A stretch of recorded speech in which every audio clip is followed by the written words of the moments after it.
Bonjour, bienvenue à toi aujourd'hui en ce vendredi saint, ce seul vendredi saint que nous avons à vivre, ce vendredi saint qui nous apporte le salut, ce vendredi saint où l'amour de Dieu se livre pour toi, pour moi. On va contempler un peu ensemble la parole qu'on a vue tout au long de cette semaine.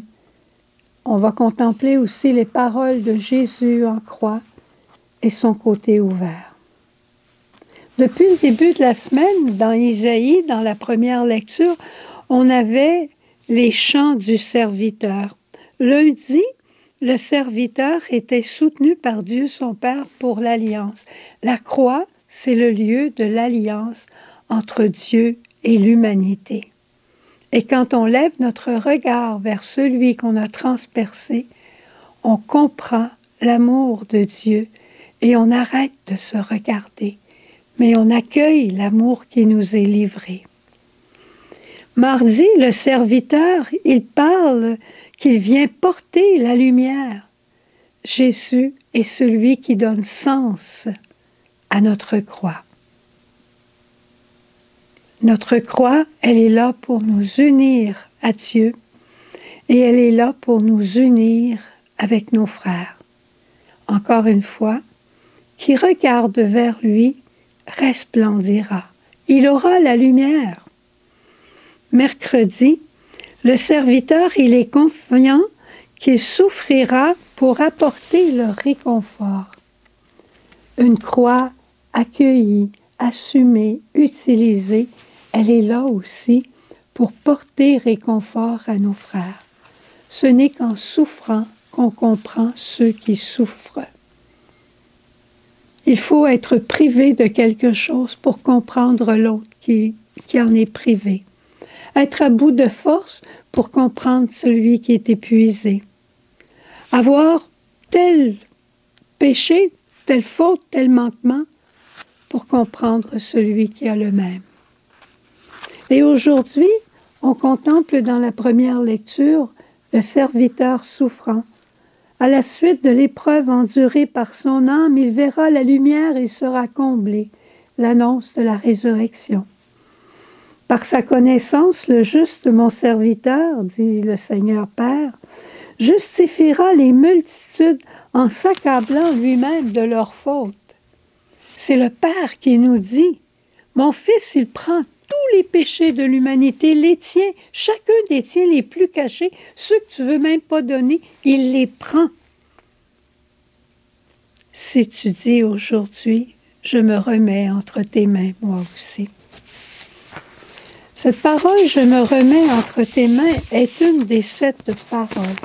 Et la croix de Jésus, cette belle croix de Myriam, où on retrouve Marie au pied de la croix, qui nous offre chacun d'entre nous à son Fils.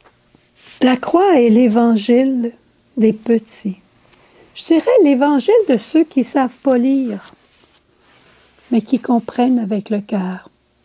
Je vais juste reprendre les paroles rapidement de Jésus en croix et voir quel amour extrême nous est enseigné. Père, pardonne-leur car ils ne savent pas ce qu'ils font. Un pardon extrême. Parole d'Évangile. En vérité, je te le dis, aujourd'hui, tu seras avec moi dans le paradis, toi, le bon larron.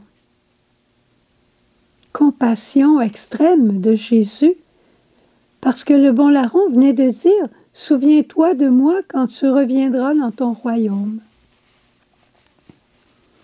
Troisième parole, femme, voici ton fils, voici ta mère, dit-il à Jean. La pureté même de Jésus. La pureté ne garde rien pour soi. Et Jésus nous donne sa mère. Mon Dieu, pourquoi m'as-tu abandonné? Douleur orientée, douleur extrême, orientée vers Dieu Père. Au plus profond de tes douleurs, toi aussi tu peux orienter comme moi tes douleurs vers le cœur du Père. J'ai soif. Prononcé pour que l'écriture soit accomplie jusqu'au bout. J'ai soif veut dire je t'aime, je vous aime, j'ai soif, j'ai faim de vous. Venez à moi avec votre poids, votre fardeau. L'amour extrême. Votre amour me crucifie, mais j'ai soif de vous sauver, de vous en libérer, je le prends sur moi.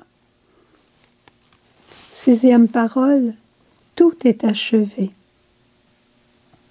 Abandon, obéissance. J'ai tout fait, Père, pour te les rassembler. J'ai mené ton œuvre à bonne fin. Il y a des papas et des mamans de famille au moment de leur mort qui disent cette parole. J'ai fait tout ce que j'ai pu, et Dieu dira, entre dans mon royaume. Et dernière parole, poussée dans un grand cri, Père, entre tes mains, je remets mon esprit. Cette parole, c'est la confiance filiale à l'extrême. Je suis sur le point de mourir, je ne te vois pas, je ne te sens pas, je ne sais pas où tu es, mais je sais que tu existes parce que je suis ton fils. Père, Père, entre tes mains, je remets mon esprit. Les soldats arrivèrent à Jésus, voyant qu'il était déjà mort, ils ne lui brisèrent pas les jambes. Mais un des soldats, avec sa lance, lui perça le côté, et aussitôt, il en sortit du sang et de l'eau. Blessure gratuite, inutile, symbole de l'orgueil humain, ultime coup porté à Marie, destiné à Marie, pour que s'accomplisse la prophétie de Siméon, et toi, ton âme sera transpercée d'un glaive. Plaie béante, représentée sur les tableaux et les crucifix, rappelant ainsi de manière permanente l'amour de Dieu pour l'homme. Du côté transpercé de Jésus sort l'eau et le sang, pour symboliser aussi les sacrements, la vie nouvelle, le baptême, l'Eucharistie. Quand on regarde le tableau du Christ miséricordieux dont on commence aujourd'hui la neuvaine, on y voit bien le blanc et le rouge. Le cœur ouvert de Jésus est aussi un lieu de conversion. C'est moi qui ai transpercé le cœur de Jésus. Mais Jésus ne me rend pas coupable. Il me demande simplement d'accueillir la conversion qu'il m'offre comme il l'a offerte à Thomas. Porte ton doigt ici, porte ton doigt à mon côté.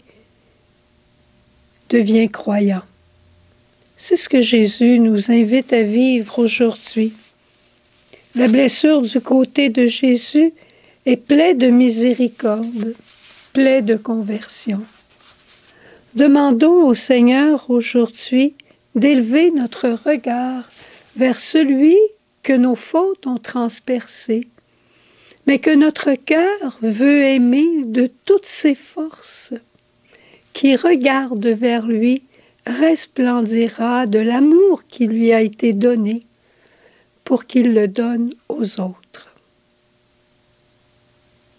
Bonne journée. À demain.